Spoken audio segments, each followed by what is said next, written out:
तर ना आज होता सोमवार आणि आज सोमवार म्हटलं ना तर श्रावणातला पहिला सोमवार देखील आहे आणि आज स्मितूच्या स्कूलमध्ये होतं इडली आणि सांबारचा मेनू. म्हणजे त्यांचे जे काही मेनू असते ते ठरलेले असते. करेल एखाद्या व्हिडिओमध्ये मी शेअर. तर एका ताईने मला मागच्या जेव्हा मी शेअर केली होती इडली, खूप छान स्पंज आला होता त्याला. तेव्हा त्यांनी विचारलं होतं की कशी बनवली, आम्हाला डिटेलमध्ये व्हिडिओ दाखव. तर न रात्री दही आणि जो काही रवा असतो जाडवाला तो एकत्र भिजू घालून ठेवायचा. त्याच्यानंतर सकाळी त्याच्यामध्ये थोडासा 2 चिमूट सोडा आणि अर्धा चम्मच मीठ असं टाकून छान असं फेटून घ्यायचं आणि 15 मिनटं रेस्ट करायला ठेवून द्यायचं. तर मी इथे दही स्किप केलं आहे. पण दही जर टाकलं तर एकदम जसं आपलं बॅटर तयार होते ना फर्मेंट झालेलं, तसंच ते बॅटर जे आहे ते दिसायला लागते. पण आता नावीलाज होता, घरी अवेलेबल नव्हतं आणि सध्या बाहेरगावी दादा असल्यामुळे ते काय मी ॲडजस्ट करणं चालू केलेलं आहे. तर जोपर्यंत आता हा तुम्हाला व्हिडिओ येईल तोपर्यंत संध्याकाळपर्यंत दादा जे आहेत ते घरी आलेले असतील, म्हणूनच मी आता सांगितलेलं आहे याच्यात. तर कुणीही काळजी करू नका. आणि इथे बघा तसंच मी घेतलं, लगेचच घेतलं. 15 मिनटं ठेवायला पण वेळ नव्हता, लगेच घेतलं. त्याच्यामुळे त्याला स्पंज आलेला नाही आहे. पण तुम्ही प्रॉपर तेवढ्या वेळात जर तेवढं त्याला ठेवलं रेस्ट कंडिशनमध्ये 15 मिनटाच्या, तर ते येऊन जाते. पण न कमी मेहनतीत खूप छान असं इडली ही जी आहे ना ही रव्याची एकदम इन्स्टंट म्हणतो आपण. इन्स्टंट तर होत नाहीच, वेळ लागतोच. पण जसं तांदूळ आणि डाळीची आपल्याला करायला वेळ लागते. भिजू घाला, त्यानंतर त्याला बारीक करा. ह्या सगळ्या प्रोसेस स्किप करून जर डायरेक्ट करायचं असेल तर हॅलो छान आहे. नमस्कार, मी मोनिका स्मितू आणि रिधूची मम्मा या यूट्यूब चॅनलमध्ये तुम्हा सर्वांचे अगदी मनापासून स्वागत करत आहे. इकडे रिधू बसलेला आहे. आज आहे श्रावण सोमवार, तर सगळ्यांना पहिल्या श्रावण सोमवारच्या हार्दिक शुभेच्छा. आणि ब्लॉग का बरं येत नव्हते याचं कारण हे आहे की माझ्या मागे लागलेली आहे स्मितूला स्कूलमध्ये नेऊन द्यायची आणायची ड्युटी, आणि त्या चक्करमध्ये थोडंसं जी काही हेल्थ वगैरे आहे ती थोडी खराब झाली होती माझी, आणि मेडिकल इश्यूज भरपूर सारे तयार झाले होते. त्याच्यामुळे म्हटलं चला स्वतःला रेस्ट द्यावं आणि त्याच्यानंतर मग आपलं कंटिन्यू करावं. तर आजच्या शुभ दिनी मी परत आपलं जे काही यूट्यूब आहे ते परत चालू करते. बाकी कुठलाच काही प्रॉब्लेम नव्हता, पण इच्छाच नव्हती होत. सतत बाहेर पाऊस राहायचा आणि मग असं वाटायचं की आतमधल्या आतमध्ये पटपट कामं करायची आणि बसायचं, कारण मग ते पावसात त्याला घ्यायला जा आणा हेच ड्युटी होती. आज 15 दिवसांनी योगायोग खूप छान की पाऊस उघडला आहे, छान ऊन आहे. हा बघा, याच्याकडे अर्ध लक्ष ठेवावं लागते, कारण इथे मी सामान काढून ठेवलं बॅक कॅमेराने. इथे ही पिंडीची पूजा करायची आहे. इथे हे आणि आजची आहे शिवामूठ तांदूळ, त्याच्यासाठी तांदूळ, अभिषेक करायसाठी दूध आणि पाणी एवढंच घेतलेलं आहे. दही वगैरे नाही आहे. तर ना सगळे जे काही क्लिनिंगचे कामं आहे ते मी आटपून घेतले. क्लिनिंगचे कामं झाले की पूजा करायला एक निवांतपणा मिळतो. एकतर क्लिनिंगचे कामं खूप आधी झाले पाहिजे, 8च्या आधी, नाहीतर मग तिकडून आल्यावर स्मितूला सोडून आल्यावर मग वेळ होते पूर्ण, म्हणजे 10, 10:30, 11 तरी वाजून जाते. रिधूचं खाणं पिणं ह्या सगळ्या गोष्टी मॅनेज करता करता कसा वेळ जातो काही माहिती पडत नाही. तर इथे मी आता पहिल्यांदा अभिषेक करून घेत आहे. पहिले दुधाने करते, त्यानंतर पाण्याने करते आणि नंतर परत ते स्वच्छ करून मग तिथे जे काही ताट ठेवलेलं आहे ना मी देवघरामध्ये तिथे ठेवते आणि नंतर मग बाकीचे बेलपत्र वगैरे वाहते. तर बेलपत्र वगैरे अवेलेबल झाले होते, दारातच विकायला येते. तसंही गाडी वगैरे आहे, जाऊ शकते. पण मार्केट थोडंसं लांब आहे आणि मग पूजापाठीचा दिवस म्हटलं ना बराच वेळ होत जाते. आणि परत स्मितूलासुद्धा आणायचं होतं, म्हणूनच साडी वगैरे काही घातलेली नाही आहे. पहिलेच आपली जी गाडी शिकवणं आहे ते नवीन आणि त्यातही स्मितूला आणायला जायला साडीवर म्हटलं ना तर मग आणखी माझा गोंधळ झाला असता, म्हणून साधंसुद्धा ड्रेस लावलेला आहे. बघू आता पुढच्या वेळेस स्मितूचे पप्पा घरी वगैरे असले तर मग साडी लावणार. तसं हर वर्षी मी लावत होती, पण यावर्षी जरा जास्तच माझ्यावर ओव्हरलोड होत आहे. 2 मुलांचं सांभाळायचं, त्यांना व्यवस्थित खाऊ पिऊ घालायचं. तर असं ह्या सगळ्या मम्मी लोकांचं कामच असते, कारण आपले मुलं आपल्यालाच वाढवावं लागणार. आणि इथे आता मी छान मस्त अशी निवांतमध्ये पूजा करत आहे. खरंच खूप प्रसन्न वाटत आहे. आणि जेव्हा क्लिनिंगचे कामं वगैरे सगळे आटोपलेले असते ना तेव्हा पूजा करण्यात एक वेगळीच उत्सुकता वाटते. आणि मी इकडे ओम नमः शिवायचा जप करत पूजा करत आहे आणि इकडे रिधूला काय वाटते काय नाही माहिती नाही, तो पण असा ओम शिट ओम शिट असा करून न फुलं तिथे वाहत होता. म्हणजे त्याला एवढं काही ओम नमः शिवाय समजलं नाही आणि मग असं करता करता माझं जे काही बेलपत्र आहे ते वाहून झाले. शिवामूठ होती तांदूळ ते सुद्धा वाहून दिली आणि त्यानंतर दूध जे वाटीमध्ये शिल्लक होतं ते सुद्धा अर्पण केलं पिंडेवर.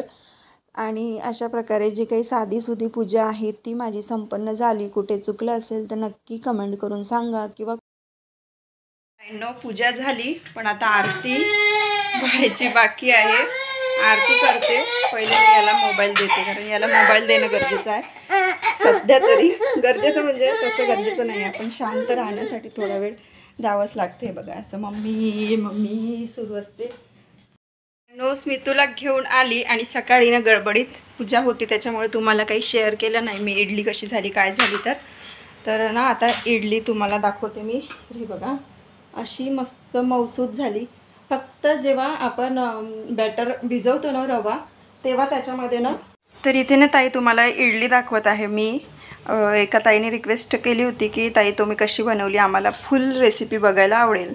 तर जसं आपण बनवतो तशीच, फक्त हे ना थोडीशीच फुगली नाही आहे कारण याच्यामध्ये दही मी टाकलेलं नव्हतं, अवेलेबल नव्हतं त्याच्यामुळे, म्हणून ती फुगली नाही आहे. नाहीतर खूप छान अशी ही इडली बनवून आहे. पण मऊ आहे, छान खायला पण टेस्टी आहे, चवदार. कुठलाच इनो वगैरे वापरायची पण गरज नाही आहे आणि छान आहे. हे बघा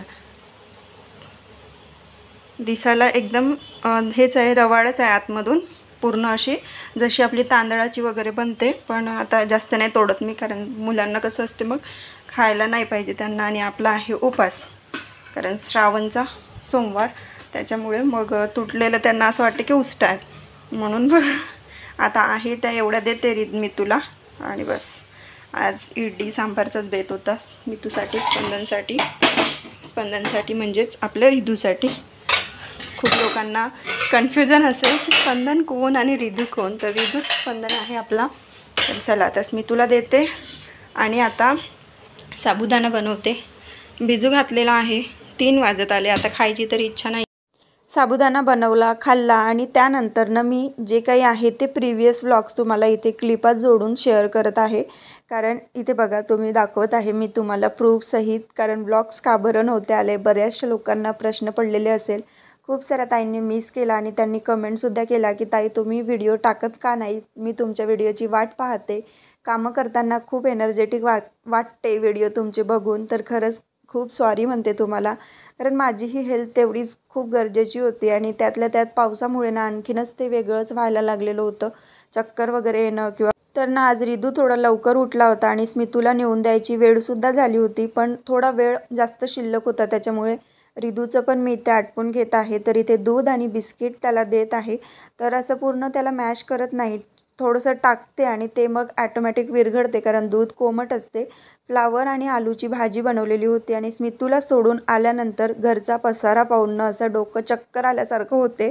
पहिलेच एक तर तब्येतीचा जोर आणि त्याच्यावर मग हे कामं काही आपला पिछा सोडत नाही, हे सगळ्या महिलांचं असतेच आणि हे आपल्याला करावंच लागते. जेवढं आपण क्लीन ठेवणं तेवढंच मग आपल्यालासुद्धा छान फ्री वाटते आणि तब्येतीतून थोडीशी रिलीफ मिळाल्यासारखी वाटते. नाही तर तसंच जर आपण अंथरून पांघरून ठेवून जर अजूनच तिथे लोळत बसलं तर आणखीनच मग आपल्यालाच ते कसं तरी वाटायला लागते. त्याच्यामुळे मी होईल तेवढं पटापट सकाळी करण्याचा प्रयत्न करते. तर तिकडनं सोडून वगैरे आली आणि जे काही पसारा पडलेला होता कपड्यांचा तो पहिले आवरून घेतला. कारण हीच रूम जी आहे ना किचनपेक्षा आता मॅसी दिसायला लागते कारण पावसाळा आहे, त्यामुळे कुठल्याच गोष्टीचा पर्याय नाही आहे. आणि स्टँड वगैरे आणतो म्हटलं ना तर स्टँड ठेवूनसुद्धा त्याच्यातले कपडे जे आहेत तो आपला जो छोटा उंदीर आहे ना तो इकडे तिकडे टाकूनच देणार. तसंही तो बेडवर चढून बेडवरून तारावरचे कपडे काढून जी पोस्टर्स लागलेले आहे ना इकडे ॲनिमल्सचे नंबर्सचे वगैरे तिथे गॅप आहे, त्या गॅपमध्ये तो टाकतो. आणि मग कधीकधी जर तिथलं झाडण्यामध्ये वगैरे नाही आलं तर मग ते कपडे मात्र डबल धुण्याचं काम हे माझ्या मागे चालू असते. तर आता जिथले तिथे सगळ्यांचे कपडे ठेवून दिले. रिधूची बास्केट खूप चेक करत राहावं लागते. कुठे कुठे ना कधी कधी काय करतो तो ओला पॅन्ट वगैरे जो असला ना तो त्याच्यामध्ये नेऊन टाकतो. खूप त्रास द्यायला लागलेला आहे. जेवढा मोठा झाला ना तेवढा असं वाटलं की छान आता मोठा होईल तर व्यवस्थित होईल, पण तसं नाही आहे, उलटच झालं आता असं आहे. आणि तरी पण आपला आहेच आता चालू. तर इथे सगळं बेडशीट वगैरे क्लीन केल्यावर बघू शकता तुम्हीच किती छान दिसत आहे. नमस्कार, मी मोनिका स्मितू आणि रिदूची मम्मा या यूट्यूब चॅनलमध्ये तुम्हा सर्वांचे अगदी मनापासून स्वागत करत आहे. तर मागे ना तुम्हाला असं रिकामं दिसत आहे, हे पण रिकामं. तर आता मी काढलेली आहे किचनची क्लिनिंग. इच्छा तर नव्हती मला ब्लॉग वगैरे बनवायची, कारण तेवढे तब्येत साथ देत नाही सध्या. पण म्हटलं चला क्लिनिंग करत आहे तर थोडा ब्लॉग जो आहे तो तुम्हाला आवडते. पाणी पिलं आणि आता लगेच लागली कामाला. तर चला दाखवते मी तुम्हाला माझी सगळी जी काही आहे ती क्लिनिंग.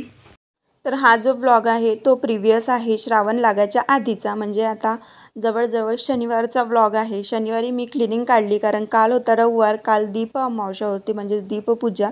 तर त्याचंसुद्धा तयारी करायची होती. दीपपूजा असली की देवाचे भांडे वगैरे सगळे काही आपल्याला स्वच्छ करावे लागते. सोबतच किचनचं पूर्ण जाळके वगैरे म्हणजे घरातलं सगळी काही जे काही असते ना साफसफाई ती करावी लागते.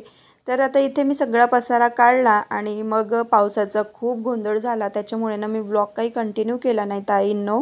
तर खरंच सॉरी, आज 2-3 वेळा सॉरी बोलून झालं, तर खरंच मनापासून सॉरी म्हणते. उद्यापासून जे काही व्लॉग्स येतील ते फ्रेश येतील, छान येतील आणि तुमच्यासाठी खूप असे यूजफुल येतील. खूप साऱ्या टिप्सही येईल आणि तुम्हाला जे काही माझे रुटीन आवडते ते रुटीनसुद्धा मी शेअर करेल, कारण श्रावण महिना खरंच माझा फेवरेट आहे आणि याच्यामध्ये जे काही सण वगैरे येते ना ते मी खूप उत्सुकतेने करते. मला खूप आवडते करायला. लग्नाच्या आधी नव्हतं आवडत, पण आता खरंच आवडते त्या गोष्टी करायला. तर साफसफाई वगैरे तर झालीच होती आणि साफसफाईचे जे काही व्हिडिओ आहे ते प्रिव्हियस आहेच माझे. जे काही नवीन असेल त्यांच्यासाठी मी डिस्क्रिप्शनमध्ये टाकणार. तर ना इथे दीपपूजा काल अशी छान झाली. सगळं काही घर क्लीन झालेलं आहे आणि आता माझं दिमागसुद्धा फ्रेश झालेला आहे.